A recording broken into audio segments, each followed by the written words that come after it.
Hello there. Welcome to Abroad Experience Podcast. I'm your host, Anthony Mwerore. And today it's a wonderful day that we are going to have some wonderful stories, I believe. Uh, I have special guests with me here. Right next to me is Georgina. Hi, Georgina. Hello, Anthony. Thank you so much for having us on your show. Yes, that's Georgina Graham. And then we also have Don Graham to the far right. Hello there, Anthony. Yes, it's Dawn here, and I am. So, thank you very much for inviting me on. Also, Yeah, on this show we share about experiences abroad, and I know that today we are going to have an experience to hear of an experience or experiences that is going to be inspiring to someone or is going to be a lesson to someone. We don't know. We just look forward to having this experience together. I put a call out there on Facebook that I am starting an abroad experience podcast, and Georgina said, "Hey, I want to be on your show," and here she is. And then she said, "I want to bring my mom along," and I said, "Okay, why not?" So that's why we end up here. Um, I am in Athens, Greece. Where are you, Georgina? I'm in Honduras. I'm in a little village called Yamarangila. It's up in the mountains in Honduras. Okay. And how about Don? so I am in Edinburgh, Scotland. I'm in a little village called Balerno, which is on the outskirts, southwest of Edinburgh. Oh, okay. That's so wonderful. Um, we have a story here to talk about. Georgina tells me that she's a young lady, and we can tell from those people who are watching on video, you can tell she's a young lady, but she's been traveling.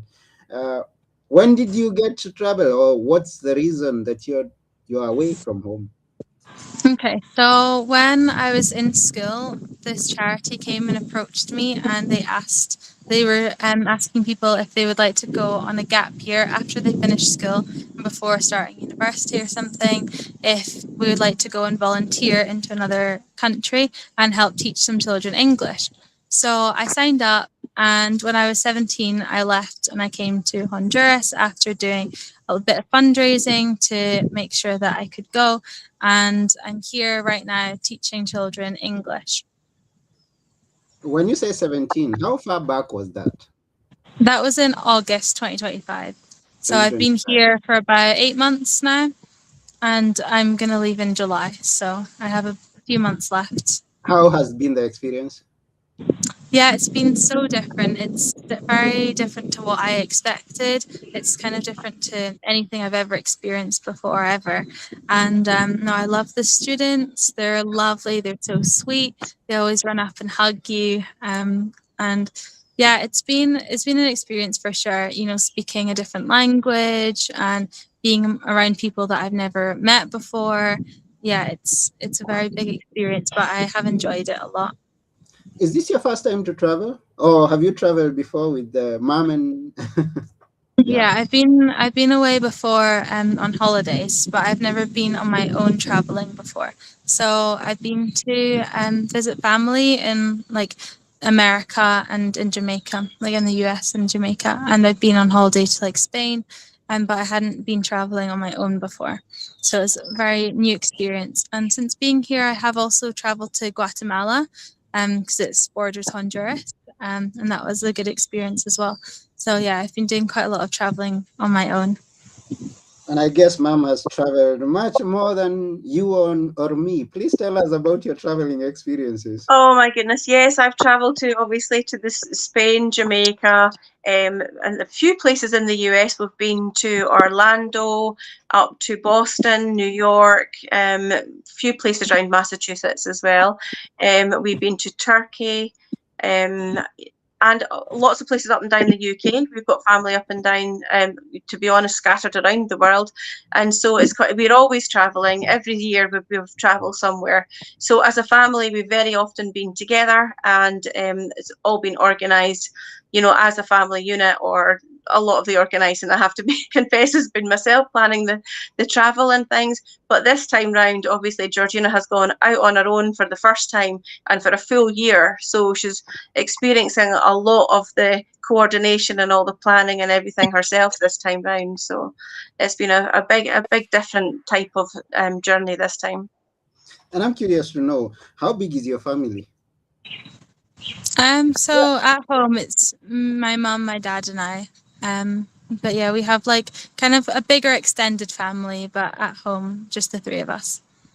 Just the three of us. Okay. That's, Yeah, there's a that's song about that. yeah, yes. You did? You did write Pardon? a song? You did write a song about that? I No, thought you no, said, no, no. There is a song with that's lyrics yeah, in a there's a song. song to that. There's a song to that. And how was it? I mean, to let Georgina leave home for the very first time on her own. So, Yeah. as parents, that was a very difficult side. I mean, Georgina, for you, obviously it will be a different side of it. But as parents, it's one of these things. You don't want to clip the wings of your child, but at the same time, you want to protect them. So we were 100% behind Georgina and our plans, but we were, like, just a little bit behind, like watching everything that was going on and just making sure we were comfortable with the obviously the charity that are taking are very well established. Georgina can tell you about them. They've been running for many, many years, since the 60s, I believe. And so, like, we made sure we were comfortable with that and all the plans. And they actually keep the parents in the loop as well, with all the scheduling of the flights and the locations they're going to and things. So as much as there was a little bit of nerves, there was also the confidence, and we knew we could rely on Georgina to look after herself and be fine. She's been brought up to be quite independent also. Yeah, she seems quite a confident person, and and knowing a little bit of some history about Georgina, I'm glad. I'm happy to see the way she is and the way she's carrying herself. How was it, Georgina, to leave home and taking into consideration that you have something going on? Please introduce us to that special thing that made you, I mean, and the experience that it was for you to leave home on your own. Yeah, so I mean, like, I have to say, I was glad that there was a group of us going. Like, there's 16 of us volunteers from the UK in Honduras, so that was quite nice having people to travel with and stuff. But yeah, so I have type 1 diabetes, so especially traveling through the airport, that was kind of stressful. There was kind of a lot of things to plan for and do. So, like, for example, going through security, there are some like medical things that I have that they can't be x-rayed and things, and especially taking a full year's supply, it very much was tricky to explain to them exactly what was going on, and I had to explain what was going on quite a few times, saying this can't go through the x-ray machine. And when we were going through London, it was fine. But then when we went through Spain, it was kind of different because I hadn't translated my letter into Spanish. And I mean, I was not confident in Spanish at all at the time. So I was kind of stressed. But it all worked out okay. And yeah, arriving here, everything worked out fine, except for just things like power cuts and stuff, because I have to keep my insulin cold in a fridge. So dealing with that, not having like a reliable fridge, I have to keep everything like charged with the battery pack and things like that. There are lots of extra considerations I had to make, but yeah, it definitely taught me that I can do things on my own. Like, I can be independent. And yeah, I definitely learned a lot from that. So yeah, it was a big thing to do that on my own, leaving home for the first time. But I think it definitely taught me to be a bit more resilient. And yeah. Um, when was your condition first diagnosed? I was 14 when I was Ah, diagnosed. It was just a bit after my 14th birthday. Yeah. okay. And ma'am, how was that when it was first diagnosed? I mean, how was it? How did you take it? How have you So been? Mhm. Yeah, it was a big surprise for the whole family because usually this is like a genetic thing that you know that your grandparents or something may have had it already. But in Mhm. this case, we didn't have it on our radar at all for something to be watching out for. So it was a big surprise for us because Georgina's grandparents don't have diabetes. Now my siblings don't. No one of my level, my generation, or my husband's generation in either family have got this. So it wasn't something we were expecting. It was a bit of quite a shock and a lot of learning. That all three of us did a lot of learning very fast in order to be able to manage this so well. I mean, Georgina, she won't tell you herself, but she's doing an amazing job of actually managing this. It's very tricky, and diabetic people across the world will tell you you can eat the same thing 3 days in a row and you will have different readings every single day. It's not just what you're eating, it's your exercise, the temperature. If you're feeling a little bit under the weather, there's lots and lots of factors which will affect you. And so they are calculating and making decisions so many times all day, every day, and there's never a break from it. So that's a really, really big thing for a family to learn about it. And then for a young adult, so just a few years later, to take all of that on board themselves and then go traveling with it and managing it on a daily basis, just all by themselves. So it was a big thing for Georgina to do. So it was all. We're very proud of her, very proud for doing that. But it's no mean feat. Yeah, and I believe it's not me fit, Yeah. and I'm wondering how that decision was reached that Georgina is going to be on herself, and Hmm. then you let her go. Was I Yeah, think so it's it was just trust. Yeah, yeah, just trust in trust. the fact that she can make the decision. So we did our best to make sure she had all of the technology and kit that she needed, all of the supplies that she needed, plus because sometimes it fails, and so you can't just take just what you need. Georgina will tell you herself how much. I mean, is it 50% extra you took? I can't remember exactly, but you Yeah. needed extra, didn't you? And the other thing that we did research before she left, and the supplies that she particularly uses are not available in Honduras, and her suppliers wouldn't ship across there because shipping is not an option. And so she had to take everything she needed for the year just to make sure that everything was going to be okay. Even though we were planning to come out and visit her, we had to make sure that if something went wrong and we didn't go, she still had everything she needed. So that was a lot. I mean, it was what was it, one and a half of the family side suitcases you had full of all your Mhm. supplies? Yeah, I did. I had quite a lot of supplies that I took with me, and the charity recommended that you only take one bag, but one bag wasn't even enough for all my medical stuff, never mind my clothes and all that. So yeah, I did have to take extra.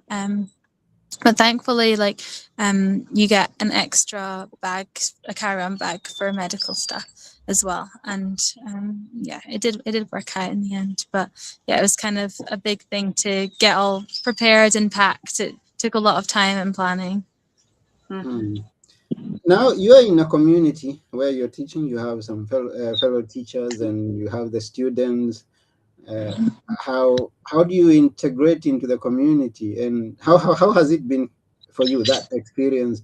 And is it something that you share with other people, or is it something that you keep to yourself? How has it been?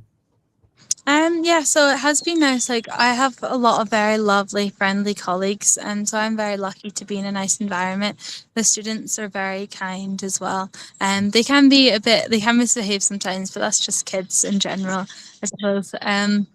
Yeah, I think there's between 400 and 500 students at the school. So I started off having a shared class, and I was teaching fifth grade reading, but that only lasted a bit of time because the history teacher left and they didn't have anyone else to cover. So I helped, and then I stepped in to become the new history teacher temporarily. So I was teaching that. That was in between, I think, September and December. And then I got put into first grade. So yeah, I've been assisting in the first grade class with the first grade teacher, and yeah, I'm in the classroom most of the day in the first grade classroom. So yeah, Mm. I have had a bit of a variety of things that I've been doing. So that's like the community at work. There are like most of the teachers are bilingual and they speak English and Spanish. Because our school's goal is to teach the children English. And there are some teachers that don't speak any English, so I get to practice my Spanish with them as well. And outside of that, in the village, I have my landlady, and she has her family as well that I can speak to sometimes because they live like right next to me. And in the bigger community, there are people that we see quite often, like going to the shops. Usually they're like family-run businesses. So there's people that you see pretty often, people in the shops, people just walking around. You sort of get to know people in the little village. Something interesting that you've found that is different from home? Yeah, something different abroad. Um, Yeah, I think that just the way that people communicate, it's kind of different. So, like for example, I guess if you're in a big city at home, like you don't really walk past people and greet them as such. I mean, sometimes you would smile or whatever, but here you kind of like you do, greet people and things when you walk past them. Otherwise, it's considered rude and things. It's just getting used to just communicating with people, I suppose. Yeah, there's respect. I wouldn't say it's any more respectful or any less respectful. It's just in a different way. Because like sometimes if you're in a conversation, like people will never walk between people who are having a conversation type of thing. But there are some other things, like for example, if you're in a meeting, it's not considered rude to just talk when, someone's, at the front giving information. So I think the respect is very different. And yeah, like I said, it's not more, it's not less, it's just in a different way, I've noticed. Yeah, when we travel, we get to meet with different cultures and learn different new things. Mhm. And the difference could not be classified as bad or good. I mean, it's just different. It's just that. Yeah, yeah, Mhm. exactly. Yeah. Tell us of a challenge, a big challenge that you faced, because we all face some challenges which could also be different from other people. Yeah, I think I did feel homesick for quite a bit of time. And it wasn't exactly homesick because I was missing home as such. It was more that I think that just everything was changing, and I just felt like over time things just got I was just getting further and further away from who I used to be, and I felt like I was kind of losing myself a little bit. It just, I don't know, it wasn't like a deliberate, it was just like a slow change that I just sort of slipped into different habits, had different routines, had different people I spoke to, and I just felt kind of lost, I suppose. And so I didn't know if going home would help that or not, because at the end of the day, like, I was still gonna, no matter where I would be, I would still be with my own thoughts and, emotions. And I think I was kind of scared that if I did leave, I would regret it, because then maybe wouldn't have even helped me feel better anyway. So yeah, that was a bit of a challenge. And it kind of lasted a while. Like I was constantly thinking, like, should I leave? Should I stay? Like, what am I doing? Because I don't know, I sort of felt like, anyone could just do what I'm doing just now. But then I got reminded that, if anyone could just do what I was doing, then there'd be loads of foreign volunteers here, I suppose. So I guess it's, yeah. Did you share this with mom and dad? That Um, I'm feeling like coming home. yeah. Uh, Yeah. and mom, yeah, and mom, did you maybe wake up one day and said, "I'm going for my daughter. I want her back." Oh, I have to say, yeah, there was a time when she went on a trip and she came back and she had a few days or more than a week of being unwell from the journey. And so obviously as parents, you don't want to see your child unwell, and then not knowing what the medical service was across there, because across here we've got the NHS, and it's what we've always had, but across in Honduras I mean, even like the local hospital is like, it would be 3 hours for her to get to a hospital as such.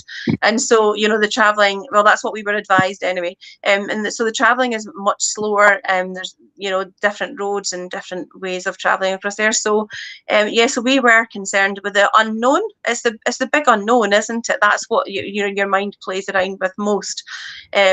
But we Georgina's a sensible girl, and so we just, luckily we've got a family who like to talk to each other. We communicate quite well. I mean, there'll be things I'm sure that Georgina kept to herself because she might have been not wanting to worry us as natural. But overall, we do actually discuss things, and so we did talk around what options there were and things. But things come through. She stuck to it, and she's got a lot of good support across there, and we know that she's surrounded by people who care for her there too. And so we just stuck with it and kept on going, and then everything all worked out. Yeah. There's something that gives me great joy is when I see someone the age of Georgina being proactive and taking action to do things. It's not something that you are finding common with the young people of this day, and especially now she's the one who brought us on this podcast. Mm-hmm. I'm wondering, what could be your big dream, Georgina, from here onward? Well, I do have a few dreams that I think of quite a lot. But yeah, I'd like to have my own business, and I'd like to design my own house in the countryside that has like horses, because I love horses. And I would really like to, I think I'd like to have time to spend with people that need help as well. So like I'd love to go traveling abroad. I'm kind of doing some similar things to what I'm doing now, but just like go, I don't know, just around. I want to see the world, and I want to help people, and I want to be able to have the time and freedom to do that. And you're already doing that. Wonderful. Congratulations. Thank Yeah, you. we are happy for you. And there's something also that you mentioned briefly, and maybe it's good to hear it right here. And I said, wow, this is wonderful. You've gone through the challenge of living home with type 1 diabetes, and you've managed it. You're succeeding in it, and then you're looking back and say, hey, I would want to help other people who could be going through the same issue, and also help some parents who could be having children going for a gap year. Tell us about that.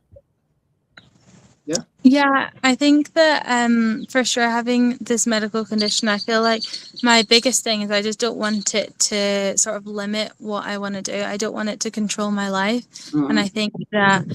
I think that sometimes it can be easy to just get caught up in everything, trying to, I don't know, like manage it so much. But then I think that the important thing is just to live life and enjoy life. And I think that I would just love it if other people who are struggling could see that, and they can find opportunities that they would want to do, and they don't feel like they're limited and they can't do it. Mm. Yeah. Mom, yeah, Mom, you want to say something? Yeah, absolutely. I mean, we all think the same. As this is a condition that doesn't stop you from living, but it Mm. can actually put up a mental barrier to think, without the insulin, obviously you can't travel. You have to make sure you've got it.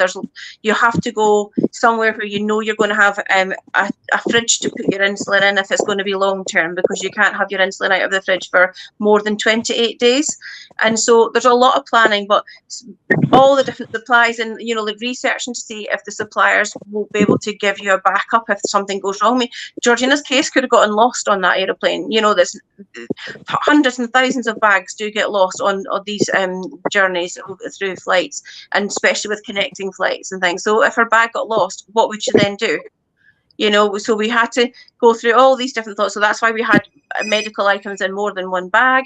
And also there was a lot of research we did for how to keep our insulin cold if the electricity did go. And that's what Georgina referred to with her battery backups. And she's got like a cooling system which will keep it going for I think each battery backup will last 15 to 16 hours. So she's got 2 of them. So that will last her 32 hours. And the power's never off, thankfully, for as long as that. And, so all that research, it takes time. It takes a lot of mental bandwidth, and it can be exhausting. And some people might say it's just not, it's just not achievable. And so Georgina and I, and her dad, we want to make sure that other families don't have that barrier, and they can just travel. They can have the confidence knowing that Georgina's done it. She's done it for a year. She's done it very successfully. And so we want her to spread the word, and we can share some helps and tips. And we've put together a packing list, which will Georgina has put quite nicely listed out, and we will share with others who would like it, because it's a start. You need to know what you're taking with you. That's your starting point, and then the rest will all come, and it's all achievable. And we're just singing that song. Yeah, it's good, and thank you very much for thinking in this direction, because there are people who go through challenges or problems and they just focus on themselves and all they're thinking is about themselves. But now you've taken that initiative to look back and see, hey, who's there who could be needing our help from sharing our experience. So that's wonderful. I love that. And mom, looking at your daughter do what she's doing and with all the challenges, what I mean, you've already said that. You've said that you're confident in her and how she handles herself. Mm-hmm. But I believe, is there something more that you say, oh, I am blessed with a special child? Absolutely. She's actually my inspiration. There's some days where I'm just going back to my same day in, day out what I do. I go to work, I come home, I do the housework, I clean, I eat, and all these things. And then George said, oh, I did this today, and I travelled over here. And the weekend we've done a 10-hour journey, and we've gone up to visit this place, and listen to this and look at my photographs. And you're just like, my goodness, this girl is an absolute inspiration. She is always on the go, always looking for the next fun thing to do, always enjoying life, just loving what she's doing and looking for the next thing that she's going to enjoy. And so yeah, absolutely, she's inspirational, she is motivational, she's my daughter, and she's the one that's keeping me going some days. She's amazing, absolutely amazing. Yeah, She's a Georgina, little you're amazing. cheerleader. Yeah, Georgina, you're amazing. Thank Georgina, you. I would like you to talk to someone, maybe someone your age, even some older than you, that have been using excuses of not traveling, or not even that, or not going after their own dreams. It's your time to speak to them. Yeah, and I think that I think sometimes it is easy to just get caught in the repetition of just your routine and what you do every day. But I think at the end of the day, you just sort of want to realize if I don't know, if you're 80 years old looking back, would you be happy with how you're spending your life, or is there something that you wish that you could have done? It's if you do, then just do it, because life is short, and I think it's just important to just make the most of every time that you have. Wonderful. That's wonderful. Someone said even 100 years is a short time. So yeah, that message is home. Let me see. I think we've got some people with us. Let me see. I see we have one, Jerry. Is saying, great conversation. This is encouraging to others who are diabetic that they can still work and live normally despite their condition. Wow. Thank you very much, Njeri, for that comment. Thank you. Yeah, it's more than Absolutely. an inspiration. It's more than an inspiration. And thank you, Georgina, for being that inspiration. Tell us a few words. Okay, you said much. Maybe mom say a few words before we sign off. Something that you think that we don't need to come out of this show without saying. So I just think that families need to appreciate each other and spend time together, whether it is actually traveling far or whether it's visiting other members of their family. I think it's really important just to spend time, to have quality time. Like holiday times, like Christmas and Easter and things, we shouldn't be focusing on like chocolate and gifts and things. We should be focusing on each other. And whether you are traveling for many miles or a short distance, I think it's really good just to focus on that and just put your effort and time into traveling to people and sitting in their houses, going out for walks with them, just spending time together and just being. Because as you say, time just disappears on us. How many times you say, "Oh, is it Monday again already? Oh, is that a new month starting already?" Time will never wait for us, so we've just got to get out and do things that we dream of doing and make us happy. Wonderful. Thank you for sharing that. Question. Now that you're not spending time one on one together on the same table, how often are you communicating with Georgina? I mean, on a daily basis, 2 times a day? But how many? Not every day, but we can message each other, and like we find, because we've got a 7 hour of a time difference, so that's quite a long time. So we're Yeah. almost going to bed when Georgina is like starting her day. Sometimes, like there's a no, she's sorry, Georgina's coming in from work when we're getting ready for going to bed, and Mhm. so like that time difference, it makes it difficult sometimes, but we always always would stay up awake and to speak to Georgina. It's always great to hear her new stories and what's been happening and what fun things the children have been doing that day. It's a really nice stories to hear. But yeah, so the internet is definitely such a big plus for us. We often reflect on many years ago when I was a teenager. If I'd went on a gap year, then I wouldn't be able to communicate with my family. And phone calls were very expensive. Mhm. People who did travel, they would phone like once a month. I've heard people say, and sometimes the lines weren't clear and all the crackling. So we are so lucky that we've got an internet connection where we can see each other as well as hear each other. And then if we're in a different time zone when one of us is sleeping, then we can just like send a message in words, and which that you can wake up to and read in the morning when you wake up. So yeah. That's wonderful. Goes back to the confidence that mom and dad have for you, Georgina. Say some Yeah. words before we sign off, Georgina. Yeah, I just think that just go out and do whatever you feel like, whatever your dreams are, just try your best to just go and reach them, because, like if you don't actively make decisions to go after them, then, it's just yourself that you're feeling, really, because I think that everyone's capable of reaching whatever goal or dream that they have, and I think it's just important to just go for it. Just go for it. Says Georgina. You have a bright future ahead, Georgina, and we are wishing you all Thank the best in every step. thank you. Yes, and thank you, mom, for raising such a wonderful daughter. Oh, we are so proud of her, and she's done all the hard work herself. But yeah, we're so happy. Yeah, Yeah, very pleased. Yeah, she's amazing.